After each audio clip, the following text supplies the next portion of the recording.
Ever felt like your emotions suddenly went from 0 to 100? One minute you're calm, and the next, you're hit with a wave of anger, sadness, or anxiety, and you're not even sure why. If this sounds familiar, you've likely experienced an emotional trigger. Let us talk about what they are and how you can manage them so they don't control you. So, what exactly is an emotional trigger? Think of it as an emotional soft spot. It's a specific reaction to a person, a place, a word, or a situation that brings up intense feelings from your past.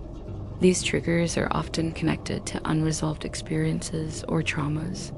It could be a certain tone of voice that reminds you of a critical parent, a specific smell that takes you back to a difficult time, or even a song linked to a painful memory.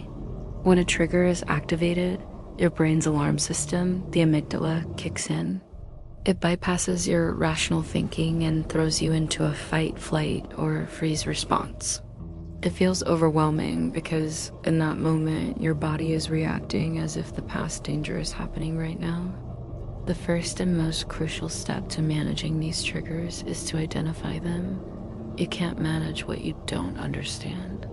I want you to try something. Think back to the last time you had a strong, sudden emotional reaction. What was happening right before it started? Were you with a particular person? Were you in a specific location? What were you thinking about? Grab a notebook or open a notes app and start logging these instances.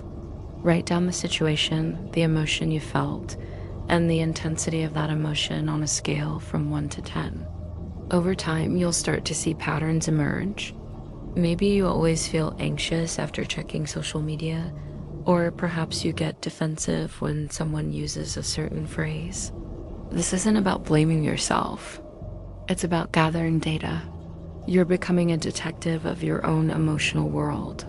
Once you've started identifying your triggers, the next step is to create a plan for when they happen. This is your emotional first aid kit. The goal isn't to never get triggered again. That's probably unrealistic. The goal is to reduce the intensity and duration of your reaction. One powerful technique is called grounding. When you feel that wave of emotion coming, bring your attention to the present moment. Name 5 things you can see, 4 things you can touch, 3 things you can hear, 2 things you can smell, and 1 thing you can taste.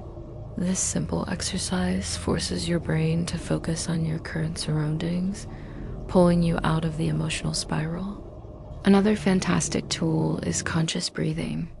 When we're triggered, our breathing becomes shallow and rapid. By intentionally slowing it down, you send a signal to your nervous system that you are safe. Try the box breathing technique.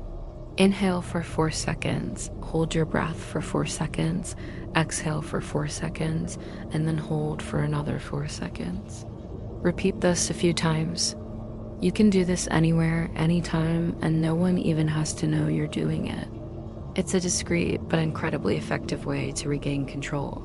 Now, let's talk about the long-term game. Managing triggers isn't just about in-the-moment fixes. It's also about healing the underlying wounds. This is where self-compassion comes in. When you get triggered, it's easy to get angry at yourself for overreacting, but I want you to try something different. Talk to yourself like you would a dear friend who is hurting. Acknowledge the pain. You might say something like, "Wow, that was a really strong reaction. It makes sense that I feel this way because of what I've been through. It's okay to feel this way." This simple act of kindness can dramatically change your relationship with your emotions. Exploring these triggers with a therapist can also be life-changing. A professional can help you safely unpack the past experiences tied to your triggers and develop personalized strategies for healing. Remember, seeking help is a sign of incredible strength, not weakness. There are so many resources available if you feel like you need support on this journey. Ultimately, understanding and managing your emotional triggers is a journey of self-discovery and empowerment. It's about taking back the reins from your past and learning to respond to the present with intention and grace. It takes practice, patience, and a whole lot of self-kindness, but you are absolutely capable of it.